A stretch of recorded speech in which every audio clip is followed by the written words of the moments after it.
이 오늘 63장은 하나님께서 이스라엘에게 은혜를 베푸시고 또 그 베푸신 은혜 가운데서 여호와께서 어떻게 이기시는지, 여호와께서 이스라엘을 통하여 어떻게 승리를 보여주시는지에 관한 이사야의 예언이 여기 담겨 있습니다.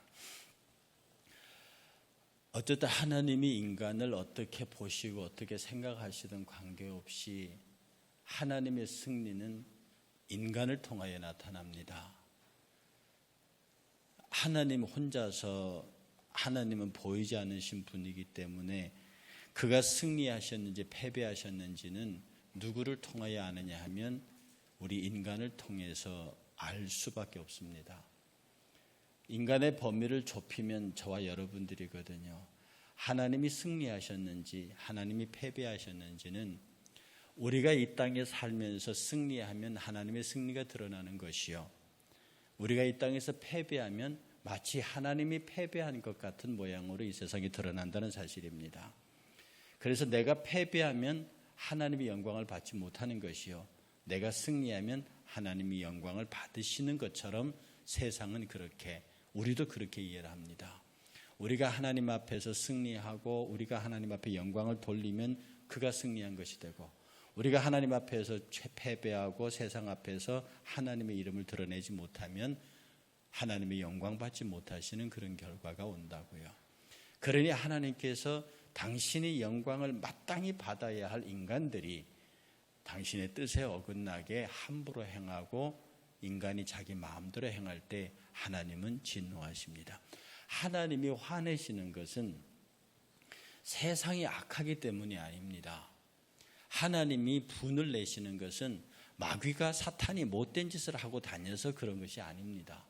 왜냐하면 원래 사탄은 그런 것이니까, 원래 마귀는 그런 것이니까, 귀신들은 그렇게 하는 것이니까. 그런데 하나님이 분을 내시고 화를 내시는 것은 이방이 아니라 이스라엘을 향해서 내십니다. 왜냐하면 이스라엘은 그러면 안 되는 거거든요. 우리들도 그렇게 말, 너는 그러면 안 된다, 그런 표현 많이 하잖아. 너는 그러면 안 된다. 다른 사람은 다 그래도 너는 그러면 안 된다. 이것이 상당히 역찰벽의 용어를 가고, 왜 다른 사람은 다 되는데 왜 나는 안 되는데, 그럼에도 불구하고 너는 그러면 안 된다. 왜냐하면 이런 말을 할 때는 너가 갖고 있는 특별한 위치가 있다는 거죠. 네가 다른 사람하고 특별한 위치가 없는데 너는 그러면 안 된다, 그렇게는 말할 수 없는 거죠.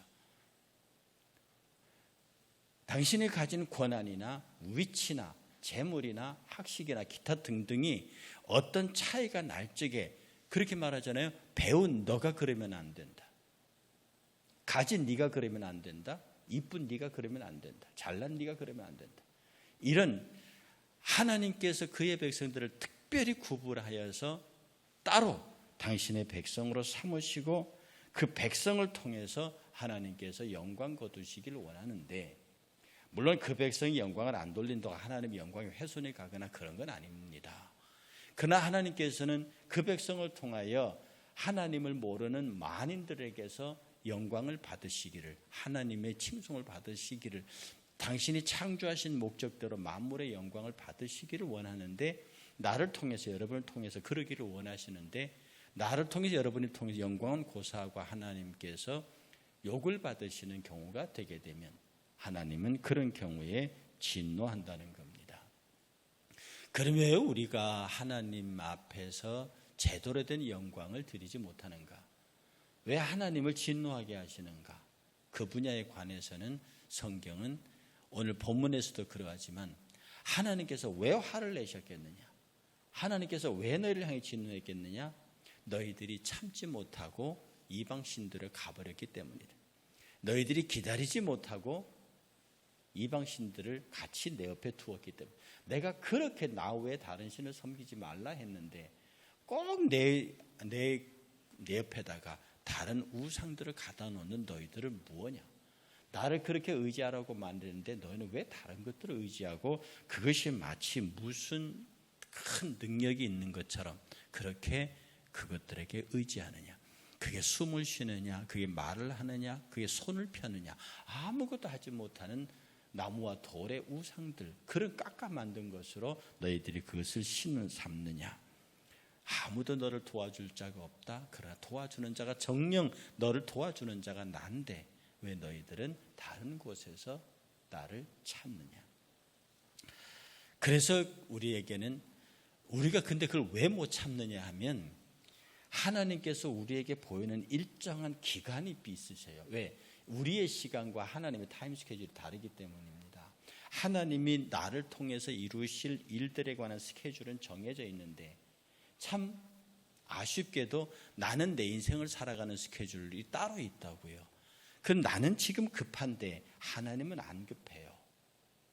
나는 지금 일이 이루어졌으면 좋겠는데 하나님은 그 일에 관심이 없는 것처럼 보여요. 이런 것들이 우리로 하여금 기다리지 못하게 하고 내 방법을 찾게 만드는, 우리는 그것을 인내하지 못한다는 거예요. 인내는요 무조건 참는 게 아닙니다. 인내는 하나님의 뜻이 이루어질 때까지 기다리는 거예요. 인내는 막 내가 견뎌야지 이게 아니고 하나님께서 이 일을 이루실 때까지 내가 기다린다. 즉 소망 있는 자가 인내할 수 있습니다. 소망은 이루어진 미래의 실현이라고 그랬습니다. 그 소망을 가지고 지금 내가 기다리는 거예요. 그 소망을 가지고 기다리는 것을 인내라고 말합니다. 소망 없이 기다리면 견뎌야 되는 거예요. 막 악을 쓰면서. 그러나 소망이 있는 자의 기다림은 언제나 찬양과 기쁨과 감사가 있을 수밖에 없습니다. 성경 한 구절 찾겠습니다. 야고보서입니다. 야고보서 5장 11절입니다.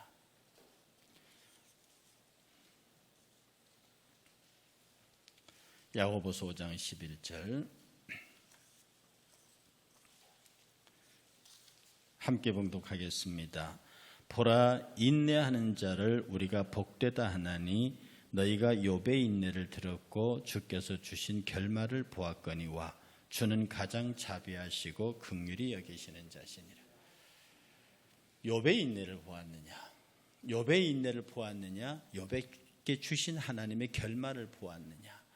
여러분이 만약에 늘 듣는 이야기일 수 있지만 여러분이 욥 같으면 어떻게 하겠습니까? 아니 생떼 같은 아이들 다 데려가고 재산 다 데려가고 종 다 온몸에는 헌대가 나서 재에 앉아서 기와짝으로 몸을 긁고 있고요. 그래서 마지막에는 그 아내가 와서 하나님을 저주하고 죽으라고 하는 그런 상황에 여러분이 처해 있다고 하면 여러분은 어떻게 하시겠습니까? 아마 여러분이 아무리 힘들고 고통스럽다 해도 욥의 고통에 1000분의 1, 10,000분의 1이 되겠습니까?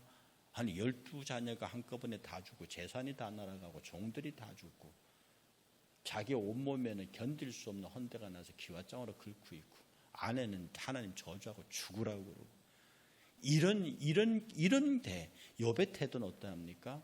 친구 엘리야비 와서 막 뭐라고 하니까 너 그러지 마라. 너 그렇게 말하는 거 아니다. 막 아내가 저주하고 죽으라 하니까 너는 어리석은 여인 중에 하나와 같다. 우리가 적신으로 왔으니 적신으로 갈 것이다. 뭐 우리가 그야말로 상상도 할 수 없는 이야기를 합니다. 욥은 어떤 면에서 그 고난을 통한 결말을 알고 있었는지도 모릅니다. 하나님이 왜 그렇게 하셨는지를 알고 있었는지도 모릅니다. 그래서 하나님께서는 욥을 동방의 의인이라 불렀습니다. 세계적으로 한때 유명했던 설교자였던 필립 블록스라는 분이 계십니다. 그분이요 워낙 유명한 설교자였기 때문에 많은 사람들의 칭송을 받았죠. 그런데 그가 어떤 그 약점이 있느냐 하면 참지를 못해요. 여러분 목회자들 가운데 참지 못하는 사람이 참 많습니다. 저도 뭐 그 중에 한 사람이 아니라고 말 못하겠는데요. 여러분들은 다 목회자들이 굉장히 인자하고 자비하고 뭐 자상하고 그럴 것 같지만 이 목회자들의 이 뭡니까 성격 분류를 해보면 85%가 해병대형입니다. 뭐 타협이나 뭐 이렇게 이거 없습니다. 그냥 나를 따르라는 형이거든요. 근데 이분이 그분들 중에서도 대장급이라서 자기 말 안 들으면 그대로 폭발하고 기분 나쁘면 그대로 폭발하고 하는 그런 설교는 참 유명한 설교가인데 하여튼 자기 뜻에 맞지만 않고 자기 조금 건드리면 터지는 사람이었습니다. 그것 때문에 그가 매일 심각하고 기도하고 그렇게 고민을 했지요. 그 고민을 바라보던 옆에 어떤 분이 이렇게 말했습니다. 박사님, 오늘따라 뭘 그렇게 고민하십니까? 그랬더니 그분 목사님이 심각하게 고개를 좌우로 흔들면서 하시는 말씀이, 오늘 내게 있는 문제는 고민도 고민이지만 나는 바쁜데 하나님은 안 바쁘다는 겁니다. 지금 이분이 화가 나는 게 뭐냐면 나는 바쁜데, 나는 급한데 하나님은 안 급하다는 거예요. 그래서 하나님께 막 기도했는데 하나님께서 바울에게 말하듯이 네 은혜가 내게 족하다, 이런 식으로 그냥 하나님께서 나는 급하고 나는 바쁜데 하나님은 아니야, 그냥 그대로 있어 라고 하시니까 자기는 죽겠다는 겁니다. 어쩌면 이스라엘의 실패가 여기 있습니다. 이스라엘은 적과 꾸려는 가나안 땅에 들어와 보니까 이방 나라는 강대하고 철기 문명이 있고 왕을 중심으로 한 체계적인 군대 조직이 있고, 근데 자기들은 기껏해 족장들 모아놓고 막 그러고 있으니까 다급했어요. 눈에 보이는 현실이 급했어요. 불안했어요. 그런데 하나님은 왕을 세워줄 생각도 안 하고 군대를, 철기 문화를 줄 생각도 안 하고, 자기들은 겨우 대장 하나가 칼을 들고 가는데 저쪽은 완전히 철 기마병이 쫓아다니고, 그러니 이런 것들을 보면서 불안했고, 그들은 하나님의 직접적인 개입을 그렇게 요청했는데, 홍해를 가르신 하나님, 요단강을 가르신 하나님, 그 하나님이 직접 막 나타나서 그렇게 해주시기를 원하는데 그러시지도 않고, 그래 이스라엘은 불안했죠. 그래서 그들이 살 수 있는 방법이 이방의 나라들과 화친하는 것이었습니다. 그 화친을 하기 위해서는 그들의 우상을 받아들여야 했습니다. 하나님이 가장 싫어하시는 거죠.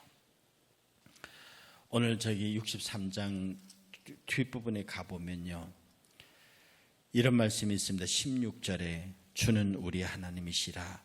아브라함은 우리를 모르고 이스라엘은 우리를 인정하지 아니할지라도 여호와여, 주는 우리의 아버지시라. 옛날부터 주의 이름을 우리의 구속자라 하셨거늘. 이스라엘 백성들이 끝에는 돌아와서 아브라함이 우리를 모른다고 하고 야곱이, 이스라엘이 우리를 모른다고 할지라도, 이 표현은요, 이 성경 앞에 51장의 저 끝에 가보면 그런 말이, 저기 49장에 가보면, 49장 15절에 가보면 어미가 자식을 잃을지라도 나 여호와는 너를 잊지 아니하며 라는 그런 말이 나옵니다. 비록 이스라엘을 아브라함이 모른다고 말하고 야곱이 모른다고 말할지라도 하나님께서는 우리를 모른다고 하시지 않는다. 이게 이스라엘 백성들의 최종적인 신앙 고백이고, 그들이 하나님으로부터 결코 떨어지지 아니하는, 그들이 인내하지 못하고 참지 못하고 불안과 초조를 극복하기 위해서 이방과 결탁하고 다른 것들을 의존하고 이럴 때에, 그럼에도 불구하고 하나님께서는 우리를 버리지 않으신다는 선지자들의 이야기와 율법을 듣고 마지막 순간에는 그들이 돌아와서 하는 마지막 고백이 이겁니다. 다 우리를 버릴지라도 우리는 주를 버리지 않습니다. 하나님은 우리를 버리지 않습니다. 여러분들이 이사야서 53장 10절에 보면요, 산들이 떠나며 언덕이 옮겨질지라도 나의 자비는 내게서 떠나지 아니하며 나의 화평의 언약은 흔들리지 아니하리라. 너를 긍휼히 여기시는 여호와께서 말씀하셨느니라. 여러분, 인내가 필요합니다. 조금은 견디셔요. 아니, 많이 견디셔요. 여러분의 육체가 연약해서 고쳐달라고 그렇게 기도했는데도 하나님의 응답이 없고, 여러분의 각각의 필요를 따라서 하나님 앞에 간절히 구했는데도 하나님의 응답은 더디어 오는 것처럼, 도대체 언제 응답하실 것인지 도대체 알 수가 없지만 우리가 주의 약속을 믿고, 그분은 약속하셨거든요. 내 이름으로 구하라. 그리하면 내가 시행하리라. 너희들이 나보다 더 큰 일을 행하라. 할 수 있거든요. 무슨 말이냐. 믿는 자에게 능치 못할 일이 없다. 기도 외에는 이런 이유가 나가지 않는다. 한두 번 말씀하신 게 아니에요. 너희들은 나보다 더 큰 일을 행한다 말씀하셨어요. 그리고 나를, 참새도 들의 풀들도 하나님이 지키시는데 하물며 너희들일까 보냐. 이 약속을 수도 없이 하셨습니다. 우리에게 목숨을 주시는 하나님께서는 당신이 당연히 입고 먹고 마실 것을 주십니다. 왜냐하면 목숨의 유지의 필수 조건이 그것이니까요. 문제는 우리의 인내 없음입니다. 문제는 우리가 스스로 불안과 초조를 이기지 못하는 데서 오는 겁니다. 하나님의 승리는 우리 인간을 통해서 나타납니다. 우리 인간의 승리는 하나님에 대한 절대적인 신앙을 가지고 그분을 믿음으로 기다림으로 가능합니다. 왜 그토록 욥의 인내가 우리에게 모범이 되는지를 보여주는 말씀입니다. 여러분이 정말로 하나님의 십자가의 군사가 되고 하나님의 영광의 날을 위해서 우리가 생각해야 할 것은 욥의 인내를 배우라. 아브라함이 모른다 하고 야곱이 모른다 할지라도 하나님은 우리를 모른다 하지 않으시니 여러분 조금은 답답하시고 도대체 하나님의 때와 하나님의 뜻이 뭔지 모르겠지만 내가 이렇게 기도하고 내가 이렇게 매달리는데 왜 하나님은 응답하지 않으시는가 라고 하는 데서 떠나서 우리는 군사예요. 우리는 하나님의 군사이기 때문에 명령이 떨어지면 싸워야 하고 죽으라 하는 곳에 죽어야 하는 하나님의 군사입니다. 그 전쟁에서는 하나님은 반드시 승리하시고 하나님은 하나님의 어전에는 패전이라는 것이 없습니다. 그리고 그 앞에 있는 모든 사람 역시 패전이라는 건 없습니다. 그런데 우리가 패전하는 것은 그 하나님의 승리를 믿지 못하고 기다리지 못하고 조급함에 내가 하나님의 방법이 아닌 인간적인 방법을 찾으면서 오는 것입니다. 오늘 하루도 여러분이 나는 십자가의 용사라는 사실을 기억하시고 하나님께서 나를 대신하여 싸운다는 사실을 기억하시고 오직 그리스도의 이름으로 나가시기를 원합니다. 찬송가 358장입니다. 우리가 창조 358장을 함께 하시면서요. 주의 진리 위에 십자가 군기 높이 붙들고 주의 군사되어 용맹스럽게 찬송하며 나가자.